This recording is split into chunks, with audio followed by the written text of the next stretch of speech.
자, 오늘 민수기 12장은 부흥되는 교회, 오늘날 영적으로 신약시대에 주는 이 교훈을 구약을 통해서 주시는 거예요. 그래서 12장을 통해서 교회는 부흥해야 된다 하는 마음을 가지고 이 말씀을 들으시면 축복입니다. 자, 오늘 12장에 보면 이 교만한 자들이 모인 교회는 영적인 질서가 깨져서 혼란스럽습니다. 옛말에 사공이 많으면 배가 산으로 가고 산으로 가면 어떻게 됩니까? 끝나는 거예요. 다 파괴돼 버리죠. 다 죽어버리는 거예요. 마찬가지로 교회도 사공이 많아서 이래라 저래라 내 생각은 또 저 생각은 또 요 생각은 하면서 전부 자기 주장만 내세우는 사람이 많은 건 그것은 교만해서 그래요. 겸손은 자기 주장을 내세우지 않습니다. 그래서 이 교만한 사람들이 많아서 이렇게 영적인 질서가 깨지게 되면 혼란스럽고 안 되는 거죠. 반면에 온유한 자들이 모인 교회는 겸손해서 또 맡은 직분에 충성함으로 교회는 날마다 부흥하게 되어 있다 하는 것입니다. 그러면 이렇게 부흥되는 교회를 만들기 위해서 어떻게 해야 할까 하는 답을 민수기 12장을 통해서 영적으로 교훈을 받게 됩니다. 자, 첫째, 본문 1절로 12절에 답이 나오지요. 주의 종을 비방, 즉 비판하지 말고 맡은 일에 충성해야 한다 하는 것이 1절로 12절입니다. 미리암과 아론은 하나님의 종 모세를 비방하다가 하나님께 벌을 받은 얘기죠. 이것은 영적인 지도자에 대한 도전이었다는 것을 2절을 통해서 알게 됩니다. 하나님께서는 영적인 지도자인 모세에게 허물과 인간이기에 실수가 있다 할지라도 비방하는 것을 용납하지 않으셨다고 하는 사실입니다. 왜냐하면 주의 종은 하나님께서 쓰기 위하여 불러서 사용하는 도구이기 때문인 줄로 믿습니다. 여러분, 저도 지금 연수원 한 공사한다고 삽질하고 꽃갱질하고 허리가 아플 정도로 지금 매일 새벽부터 저녁까지 일을 하고 있는데, 이렇게 하다 보니까요, 이 도구가요 약해갖고 그냥 삽이 부러지기도 하고 꽃게가 부러지고 또 망치가 부러지고 막 이러더라고요. 안 하다가 해서 그런지 몰라도. 그러니까 도구잖아요. 도구. 망치는 못을 박으려고 쓰는 거고 삽은 흙을 팔려고 그러는 건데 안 돼요. 그게 뭐냐면은 부러지니까 도구의 가치가 없어. 쓸 수가 없어요. 그래서 다 버릴 수밖에 없어요. 그 수리하려면 사는 것보다 더 들더라고요. 인건비가 하도 비싸가지고. 그 버리고 다시 새로 된 안 부러지는 그런 삽을 사고 꽃갱이를 사고 다시 샀어요. 제가 왜 이 말 하냐면 도구는요 사용하기에 좋아야 돼요. 그 도구가 깨진다든가 도구가 부러지면 가치가 없어. 아무것도 못해요. 하나님이 모세를 사용하시려고 도구로 세웠단 말이에요. 도구가 깨지면 하나님 어떻게 하겠어요? 그래서 하시는 말씀이란 말이에요. 자, 이럴 때일수록 우리는 하나님의 일을 이루시는 하나님께 맡기고 기도하고 충성해야 한다 하는 것을 교훈하고 있습니다. 우리가 침묵을 지킬수록 하나님께서는 강하게 말씀하시며 절대적인 힘이 되어 주신다고 했어요. 자, 로마서 12장 19절로 21절 보면 내 사랑하는 자들아 너희가 친히 원수를 갚지 말고 하나님의 진노하심에 맡겨라. 기록되었으되 원수 갚는 것이 내게 있으니 내가 갚으리라 주께서 말씀하시느니라. 자, 성경이 또 계속 보세요. 내 원수가 줄이거든 먹이고 목마르거든 마시게 하라. 그리함으로 네가 숯불을 그 머리에 쌓아 놓으리라. 악에게 지지 말고 선으로 악을 이겨라. 이렇게 말씀했어요.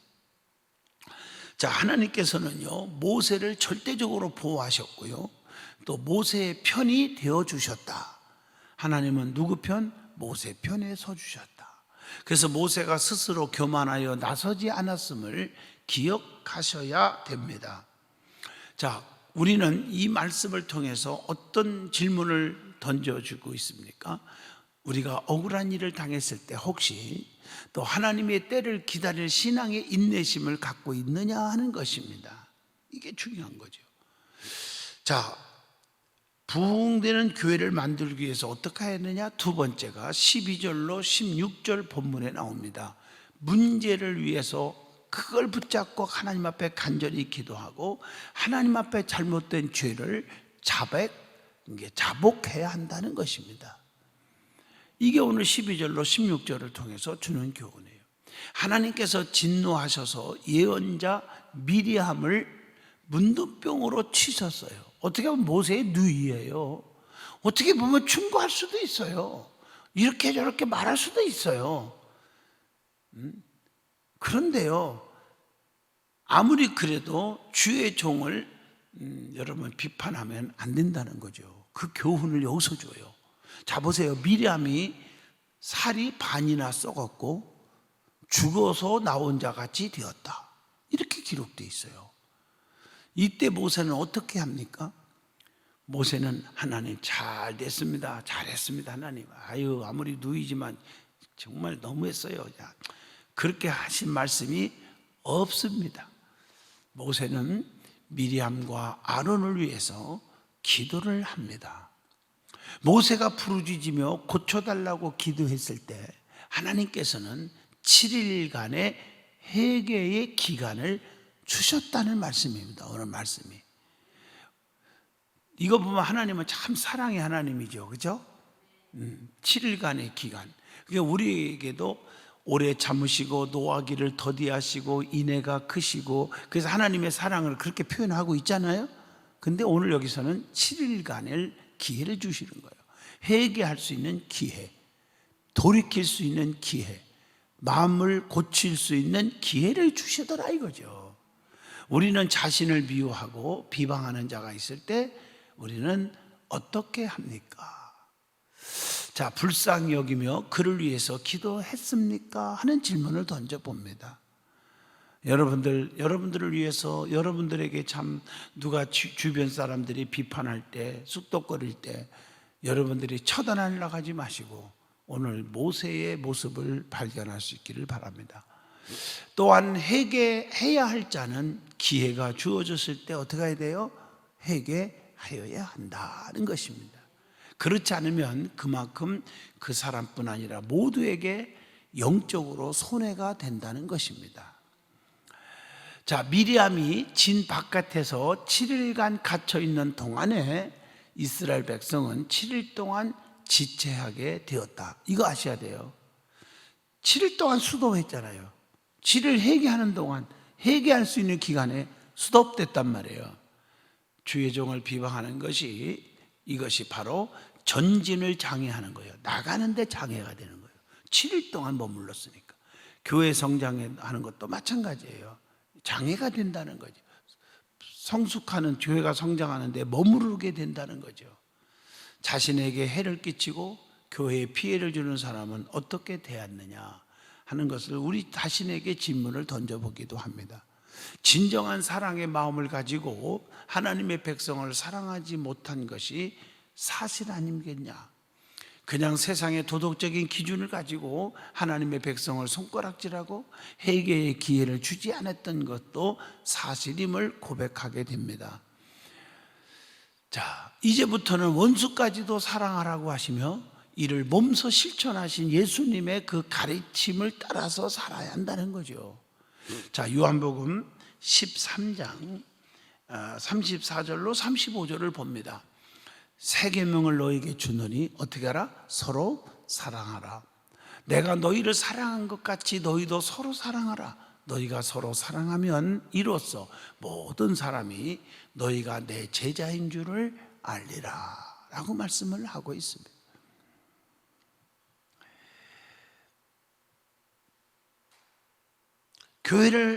부흥하는 교회를 만들기 위해서 어떻게 해야 됩니까? 세 번째입니다. 본문 12절로 14절에 답이 나옵니다.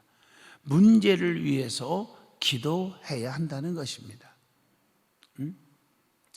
하나님께서 진노하셔서 예언자 미리암을 문둥병으로 채웠잖아요.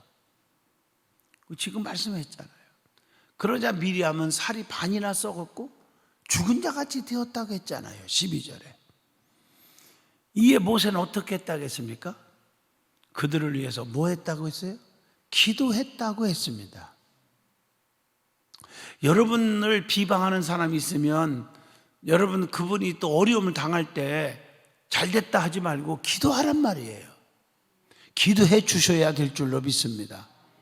모세는 미리암과 아론을 위해서 부르짖으며 고쳐달라고, 하나님 죽을 병에서 지금 몸이 다 썩어가는데 고쳐주세요 라고 기도했다는 것입니다. 이게 쉬운 건 아닌데 그게 목회자가 가야 할 사명이 아닌가 생각합니다. 그러니까 목회자는 간과 쓸개를 내놓을 자신이 없으면 하지 말라는 말이 있어요. 저 유명한 하늘나라에 가신 그 목사님들의 교훈이 많이 받았어. 저는 그렇게 가르쳤어. 우리 때 신학교 다닐 때. 요즘에는 뭐 할 게 없어서 신학교 가는 분들도 많지는 않지만 종종 있어요. 직업의식에 의해서. 어떻게 잘못된 거죠. 정말 우리 때는 그랬어요. 간과 쓸개를 다 내놓을 자신이 있으면 이 길을 걸어가라 그랬거든요. 제가 신학교 들어갈 때 1974년 4학번이거든요. 제가 굉장히 오래됐죠. 1974학번. 여러분 1974년도에 뭐 했는가 한번 보세요. 그때 목숨 그냥 완전히 순교적인 가구가 없는 사람은요 0.1%도 없었어요. 거의 신학교 들을 꿈도 못 꿨어요. 우리 때는요. 정말이에요. 엄청난 체험적인 신앙을 가지고 하나님 없으면 못 살아요 막 이런 사명자들이 거의 신학교 들어왔어요. 우리 때는요. 그게 매일 신학교에서 공부보다도 막 그냥 부흥회를 하다시피 하고, 신학교 끝나면 그냥 산에 올라가서 삼각산에 올라가고요, 또 부강동 거기 산이 있어요. 막 나무불을 잡고 밤새도록 막 기도하고요. 그 시절이 저는 솔직히 그리워요. 정말 그래. 그래 체험도 많이 하고 은사도 받고 막 그랬거든요. 맞습니다. 오늘날 과연 저부터 시작해서 하나님 앞에 질문합니다. 하나님, 제가 과연 그런 모세 같은 자가 됐을까요? 하나님, 저 자를 고쳐주세요. 살려주세요. 용서해주세요. 이런 자세를 가져야 하지 않겠나. 근데 목사뿐 아니라 성도들도 마찬가지입니다. 여러분 주변에서 여러분을 힘들게 할 때 그를 위해서 기도해 줄 수 있는 사람이 돼야 된다는 거죠. 하나님께서는 7일 동안 잘못을 회개하는 기간을 주셨다는 거, 그 14절에도 나오잖아요. 자, 우리는 우리를 미워하고 비방하는 자를 어떻게 대했느냐 하는 질문을 던져보고, 불쌍히 여기며 모세처럼 진심으로 기도했느냐 하는 질문을 던져봅니다. 지금 주위에 기도해야 할 대상은 누구인지 없는지 한번 가슴에 손 얹고 생각을 해보자는 말씀입니다. 자, 교회를 만들기 위해 어떻게, 좋은 교회, 부흥하는 교회를 만들기 위해서 어떻게 해야 되냐? 네 번째입니다. 오늘 마지막 14절로 16절이죠. 어떤 일정한 기간을 정하여 진실하게 하나님 앞에 무릎 꿇고 회개해야 한다는 것입니다. 자, 모세가 부르짖으며 기도하자 하나님께서는 7일간의 참회의 기간을 주신 겁니다. 그래서 미리암은 진 바깥에서 7일 동안 갇혀 있었고, 그렇잖아요? 갇혔죠. 거기서 기도하게 하는 거예요. 때문에 이스라엘 백성의 가나안 행진이 며칠이나 지연됐어요? 전진한 7일이나. 자, 이것은 뭘 의미합니까? 미리암이 죄종을 비판하는 바람에 7일간이 지체되었다는 거예요. 영적인 교훈이 있죠. 하나님의 종을 비판하고 시기하는 자들 때문에 약속의 땅 가나안으로 가는 길이 7일간이나 연기된 이스라엘을 통해서 우리는 어떤 교훈을 받고 있느냐 하는 것입니다. 특별히 교회 직분자들의 비방은 교회가 복을 받는데, 즉 교회가 성장하는데, 성도들이 축복을 받는데, 이 말이죠. 하나님 나라의 복음 사업에 막대한 지장을 주고 있다고 보는 겁니다. 죄종을 비판하는 것은 교회 성장의 가장 큰 장애물이 될 수 있다는 것을 오늘 민수기 12장을 통해서 우리에게 교훈을 주고 있습니다. 그래서 혹시 이런 죄를 범했다면 정직하게 기간을 정하여 죄를 자복해야 한다. 자, 성경 요한 1서 1장 9절로 10절에 답이 나옵니다. 만일 우리가 우리의 죄를 자백하면 그는 미쁘시고 의로우사 우리 죄를 어떻게 사하시고 죄를 사하시며 우리를 모든 불의에서 깨끗하게 하실 것이요 만일 우리가 범죄하지 아니하였다 하면 하나님을 거짓말하는 이로 만드는 것이니 또한 그의 말씀이 우리 속에 있지 아니하니라 라고 말씀하고 있습니다. 그래야 젖과 꿀이 흐르는 약속의 땅을 향한 행진이 이루어질 수가 있다는 거죠. 저와 여러분은 오늘 민수기 12장을 통해서 은혜를 받았습니다. 자, 비방을 받는 사람이나 비판하는 사람이나 다 변화를 받자는 것입니다.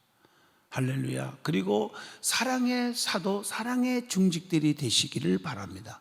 기도하겠습니다. 하나님 아버지, 오늘도 민수기 12장을 통해서 우리에게 주시는 교훈을 받았습니다. 이 말씀이 우리의 삶의 도전기가 되게 하옵소서. 예수님 이름으로 기도합니다. 아멘.